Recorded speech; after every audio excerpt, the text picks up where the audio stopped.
Mr. Alderson, we'd like to start with you today. And the first question I'd like to ask you, sir, is fire departments, like many organizations, almost never have enough resources such as staffing, and they struggle to meet basic service requirements. Yet, most fire departments do spend millions of dollars on the latest equipment such as vehicles and technology, and almost nothing on professional development and training for their firefighters. Do you believe that this is a good strategy? Before I answer that question, we won 79 games this year. We're not in San Francisco tonight, so take everything I say with a grain of salt. It's always next year. It's always next year. I wish I could keep all my day-to-day activities secret too, but it doesn't happen. No, look, you invest in equipment, I invest in players. And if we expected that everything came ready-made, ultimately we'd be relying on free agents, which would, one, be too expensive, and number two, I think ultimately ineffective. You know, what we are trying to do, as I think you do in the fire service, we're trying to blend the right equipment with the right strategy and the right mindset. You know, in terms of organizational behavior, and I'm not a psychologist and I'm not, you know, an industrial organizational behaviorist, but when I look at baseball teams, I look at them in terms of organization, systems, and personnel.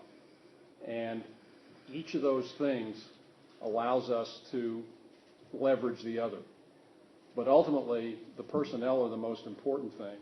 And if you're going to get the best out of your personnel, it's got to be through constant and continuing education. And that's true whether we're talking about players or talking about coaches. You know, Harvey Dorfman has been mentioned here. I brought Harvey into baseball when I was with Oakland. He worked for us for many years before moving on to other parts of the game. But the key thing with Harvey, and ultimately the benefit that we had from the organization even after Harvey left, was how many coaches he had converted to his own approach to the mental game. And so they became, in a way, disciples. And that was, if you're talking about force multipliers or leveraging, that ultimately was his legacy. And ultimately something that you know, the A's in particular continue to do today. Thank you, sir. Now, you became a baseball executive with very limited knowledge of the game at the major league level.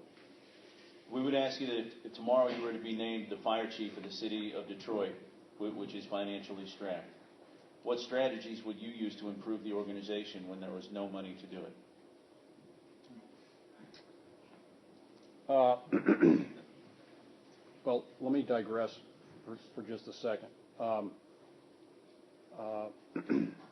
I think in order to come in as an outsider and have any impact whatsoever,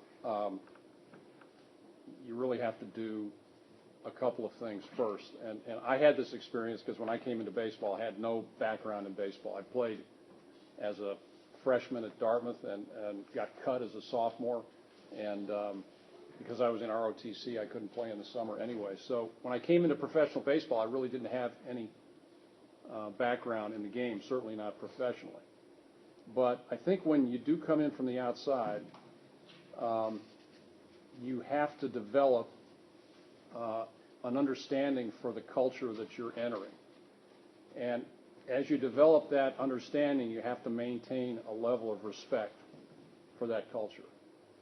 It's the only way that ultimately you can, in my view, begin to initiate change, is by having a full understanding of what has existed without being burdened by it necessarily, and maintaining a respect for it. So when I got into baseball, I was the general manager of the A's about a year after I became general counsel, so I'd only been in the game about a year. We'd go to meetings like this with all the general managers in the game, and a lot of the names that you would probably recognize from years and years ago. But I went to those meetings. I kept my mouth shut. I listened, and I only answered questions when asked. And basically, in those days, it was about legal issues because I was the only lawyer in the room.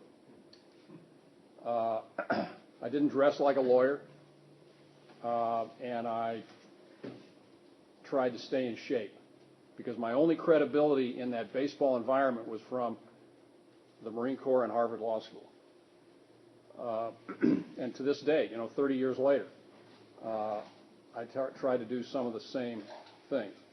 But you have to develop an understanding of the culture, and that goes from the people to the vocabulary to the history, everything that goes into a culture. And you have to maintain a certain respect for it. When I was in the Marine Corps, it wasn't the great Corps that it is today, believe me. This was early 1970s, and there were lots of issues in every service. But you weren't going to change it if you disrespected it. And I think that was ultimately absolutely critical. So you have to understand it, and you have to respect it. But you also have to be prepared to take risks. Within the framework of knowing and respecting, you have to be willing to take risks. You have to be willing to move in a different direction. And, from my standpoint, I didn't have anything to lose when I got into baseball because I didn't really know how to make decisions differently than some of these new ideas. Why? Because I hadn't been in the game for very long. So Bill James and statistics became really my accessibility to decision making. And fortunately, that approach seemed to make sense. It was borne out mathematically, and so over time things have dramatically changed. So going back to an organization that doesn't have any money, you talk about structure, you talk about systems, you talk about people, and to me, the most important thing is trying to figure out how to motivate the people. Because in some sense, that's the cheapest thing, but it's most critically, I think, the most important thing. So I don't know how long this conference is going to last. I need to shut up at some point. But when I was at MLB, I supervised the umpires. And what I was told when I came in was what we needed to do, there are about 60 umpires in Major League Baseball, and what we needed to do to motivate the umpires was to fire the bottom one or two every year. And that would motivate the other 58 or 59.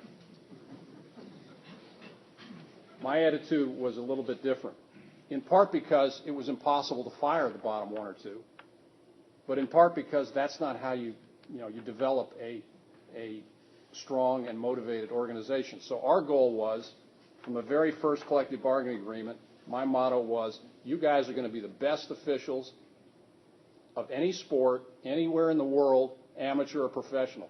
That's what you're going to be. That's what you're going to be perceived to be. And everything we did worked in that direction. And we only had like 4 things. Call balls and strikes accurately, get the play right, don't get confrontational with the players, and hustle. And all of those things went basically to perception. Because what is credibility? Credibility is perception on the part of those you're dealing with. So those were the goals. And hustle isn't just false hustle. If you are in position and you make the call and it's wrong, so be it. If you're in position, you're likely to get it right.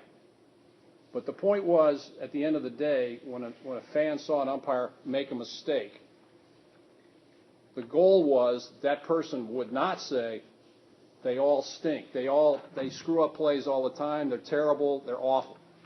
The goal was for that onlooker to say, look, everybody makes mistakes, and this guy is among the best in the world, and it happens once in a while. So I would focus on the people, because ultimately you're going to rise and fall on the people as opposed to the budget or even the system.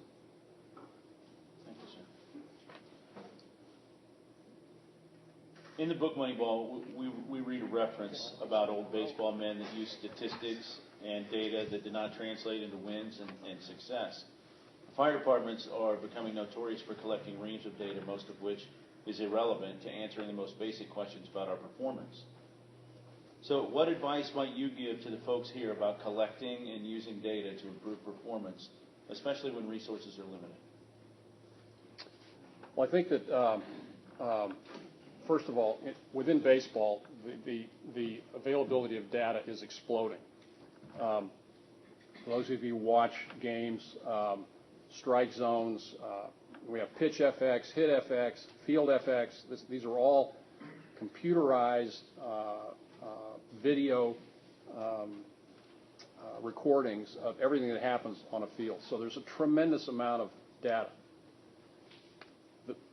The big issues are, number one, how do you sort through that data and which of it is important, and which of it can allow you in some cases to become more innovative just based on the availability of new information.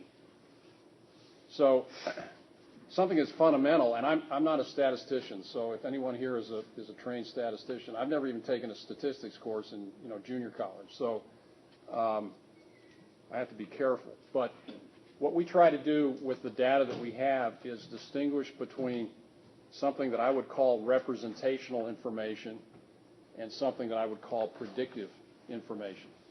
So there's a lot of stuff that we gather in baseball that just records what happened. It doesn't really have any value as a predictor of what will happen in the future. So as we look at all this data, it's great to know that so-and-so hit 310 last year, but how predictive is that of what he'll do, the next year and the year after that? And that's where the big money decisions get made quite often. So with all of this data out there, you have to sort through what's historical and what's predictive. And it's not always, easy to figure that out. I mean, it really depends on what you're trying to achieve.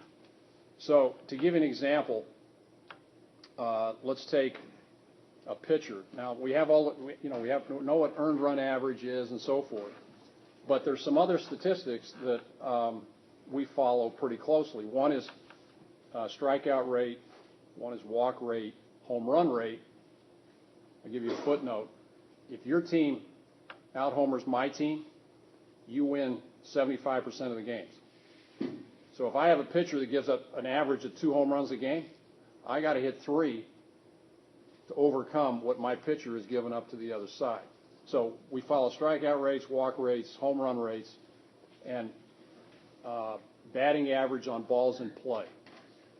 If anybody's heard that. But basically, batting average on balls in play is your batting average after you extract the walks, the home runs, and the strikeouts.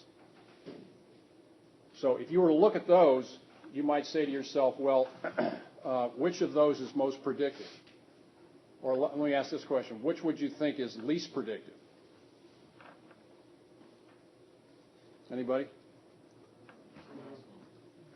Yeah, the least predictive is batting average on balls in play. Why? Because fielders get positioned in different places.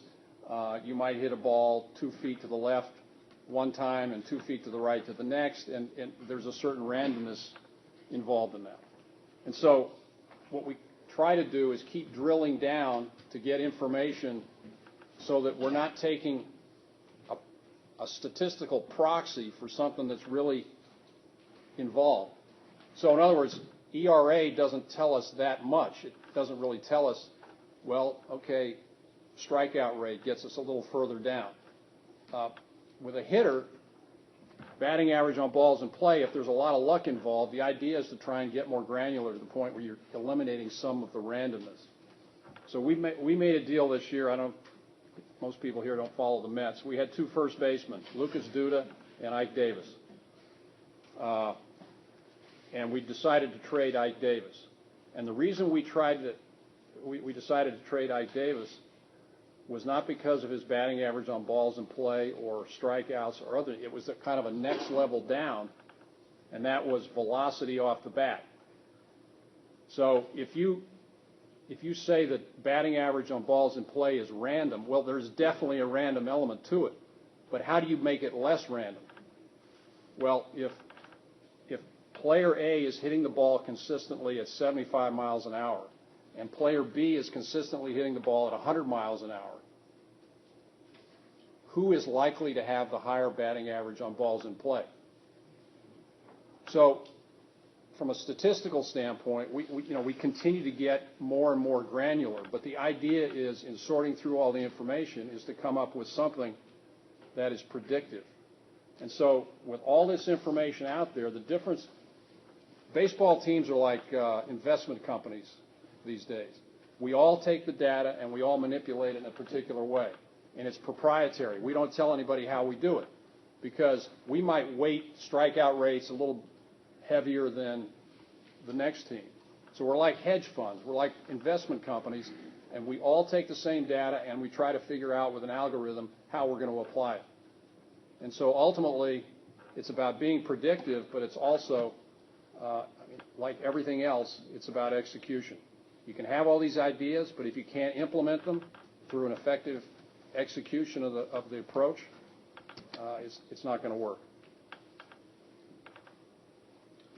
Sir, a major emphasis of Leadership Under Fire is to encourage professional development through exposure to areas outside of our industry, and it also examines how the lessons learned during military combat can be used to improve individual and organizational performance.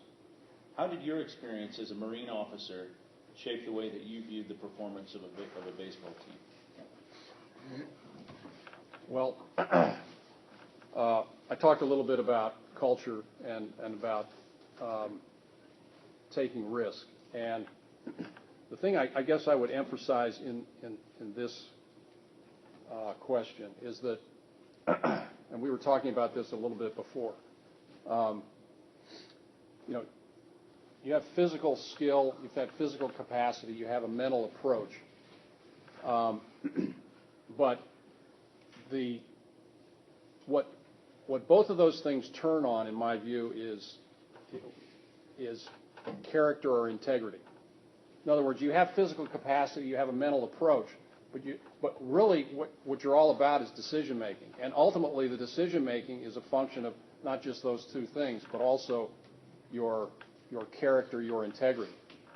So when I was in Vietnam, this was late. The Marines were coming out. The 3rd Marine Division had already left. 1st Marine Division was drawing down. This was 1970, late 70, 71, and into 71 I came out with the last regiment, 1st Marines. It was a very different situation.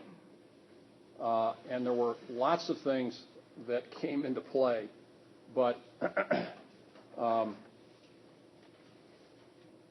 reason I say that integrity is important is because ultimately you are sometimes forced to compromise. And I know we talk about the mission and the men, and I know that part of this gathering is about not compromising the mission.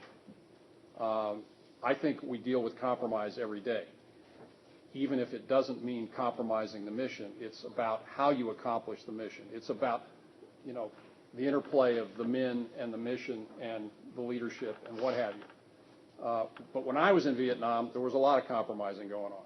And I can tell you, when I was there, it was about the mission, but it was also about the men. And each environment is different. Each set of circumstances is different. And the reason I talk about character and integrity is because the leader has got to interpret the environment and the priorities. And that's a very difficult thing to do. But it doesn't get resolved the same way every time. In your opinion, Mr. Alderson, what is the single most important quality of an individual that you consider for an important leadership position, and why is that?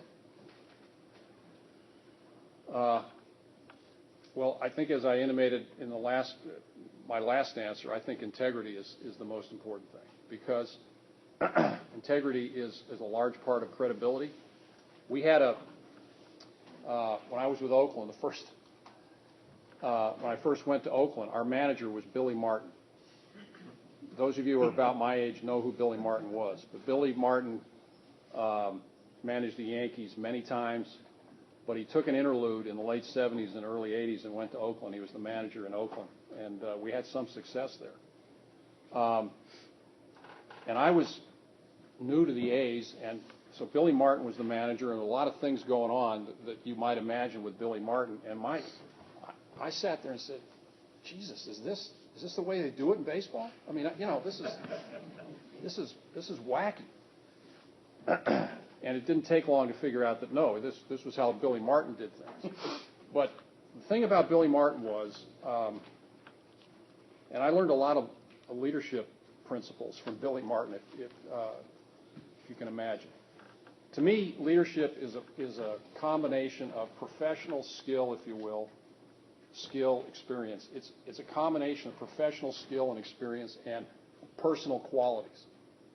And the thing about Billy Martin was he could manage the daylights out of a game. I mean, he was unparalleled with respect to managing the game between the lines.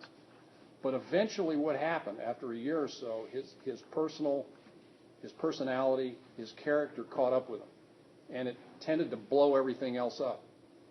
And he wasn't able to sustain that. And if you go back and look at his career, he had tremendous success on the field, but he was mercurial. He just couldn't sustain it because of these personal qualities, whether it was alcohol or other things. He didn't have, but ultimately he lost the respect of everybody that he was with, because even though he was so great tactically, his personal qualities sort of overshadowed everything else eventually. And the thing about in my job now, if I don't deal with people fairly or with integrity, I'll lose them. If I'm dishonest with one player, I'll lose them all. And I can't afford that. Nobody can. So my operating principle is everything I do will become public knowledge. It'll become public to individuals in the clubhouse. It'll become public, however you want to describe public. The New York Daily News, the Post. I assume that everything I do is going to become public. And if I make that assumption, it sort of protects my integrity. If I think, okay, if this becomes public, I'm okay with that. I can defend that. I can justify that. Then I'm good. But if I can't, then I probably am not going to sleep a lot for the next few days. I mean, I had a situation the other day where somebody said, "Well, let's sign this guy before we sign the other guy, so that we can get this guy cheaper. Because after we sign the second guy, this guy's going to want." I said, "No, look, this guy has to have there has to be a sense of fairness, or we've lost him." And so it's not just that eventually everything will become full knowledge, but it has to be you have to think about it functionally, because things follow in sequence. And if this guy feels like he's been screwed, and you've screwed him because you don't want him to take advantage of what happens subsequently, then you're in trouble. So to me, it's about integrity. And let me add one thing. When I was in the Marine Corps, I was in for 4 years, and I had gotten into law school, and I pretty much knew I was going to go to law school. I really enjoyed the Marine Corps. I learned a tremendous amount. I had my company commander at 8th and I was Jim Jones. I took over a platoon from Pete Pace. So, I mean, I served with some incredible Marines, inspiring people. But my father had been a lifer in the Air Force, and I knew what that could entail and the risks that were associated with it. And so when we talk about integrity, I was a 4-year guy. I wasn't a 30-year guy. Most of you here are embarked in long careers, and sometimes it's extraordinarily difficult to make a decision if you know you're in it for the long haul than if you're in it as a short timer. And I have a tremendous amount of respect for those who deal with that all the time. Because when you talk about leadership, the men, and the mission, and you're making those decisions every day, and you do it in the context of a career, that's a tremendously difficult thing to do. And I recognize that. Thank you. How much does the psychological aspect affect a baseball player's performance? And can this aspect of performance be applied, do you think, to other endeavors where physical performance is important, such as firefighting? You know, when I got here today, I told Eric, I said, I don't know why I'm here. I mean, it's a firefighters group, and there's some Marines here I know, and I'm sitting next to a SEAL. Why the hell, what am I doing here? So, but then, fortunately, I was here for a little bit of the discussion earlier on, and I did mention Harvey Dorfman and the mental aspect of baseball and the book that he wrote. And by the way, the book that Fire Psyche, the book that you guys have done, is going to be in our clubhouse in the spring, I can guarantee you. Because just our players knowing that this is the kind of thing that people are thinking about in the police department, the fire department. I got Bobby Parnell and Dylan G. Their fathers are both firefighters. So if I gave them the Harvey Dorfman book, if I give them the fire book, they'll eat it up. But it's the same concept. It's just dressed up in a different set of vocabulary and what have you. But I can guarantee you that book will be in the clubhouse, and I'll be using it just as this Dorfman book has been used. But so we just hired a new hitting coach. Those who follow the Mets, again, like 3 of you here. But we hired so the Yankees fired their hitting coach, and we hired him. So one of the things we were talking, this was so we hired him yesterday, but the day before we had a long interview with him. And the thing about hitting coaches is that there are really 2 elements to hitting. One is about mechanics, so it's the mechanics of the swing. And just like golf, you have swing doctors. Well, in baseball, you have hitting coaches that really focus on the mechanics of a swing. And then you have fewer, who focus on the approach. So there's the whole issue of swing, flat, getting your hand started, being flat through the zone, long through the zone, yada yada yada. But there's also the whole part of hitting that takes place just before you get into the box. But what are you trying to do? You're trying to have a good swing, but what is it you're trying to do? So, and what happens when players come from the minor leagues to the major leagues, if they don't have a plan when they get in the box, then they have to fall back on their sort of native ability, and they don't have success immediately. They get totally lost. So what a hitting coach does who's focused on the approach is try to give the hitter a plan when they go into the box. And basically, the plan is about pitch recognition and about anticipating what the pitcher is going to try to do. And to boil it all down, we're trying to teach the player to get a good pitch to hit. The question is, what is a good pitch? We have all these. It's like player development. We're going to develop our players through the minor league system. Okay, well, how are you going to do that? That's an aspiration. It's not really a strategy. So with a hitter, basically early in the count, you're trying to focus down the strike zone and get into his sweet spot. And if it's not in the sweet spot, you let it go. The mantra is be aggressive with judgment, which sounds like a good catchphrase for this group. Be aggressive with good judgment. So when the hitter goes up, he's not looking for a walk. The walk is a byproduct of the judgment, but he's trying to be aggressive on a good pitch and trying to identify the good pitch. So it's about pitch recognition, but it's about a thought process. So 0-0, my strike zone's like this. 0-1, my strike zone's like this.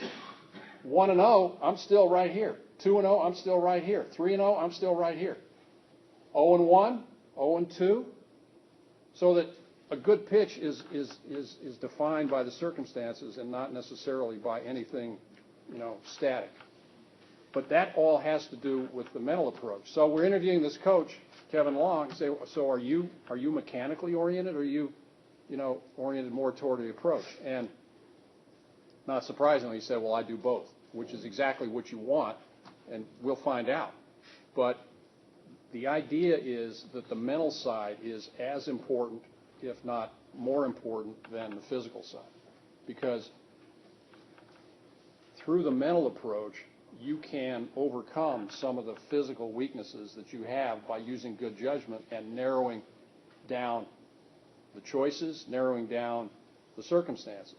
So, for example, covering the inside part of the plate and giving up the outside part of the plate, depending on what you're thinking in terms of the tendencies of the pitcher and what have you. But it's having a plan. And you don't have a plan if you don't have a good, strong mental approach, which comes from repetition and instruction, education, which is what we try to instill in. Now, we draft players who have this approach. Chase Headley, who played for the Yankees at the end of this year, we drafted in San Diego.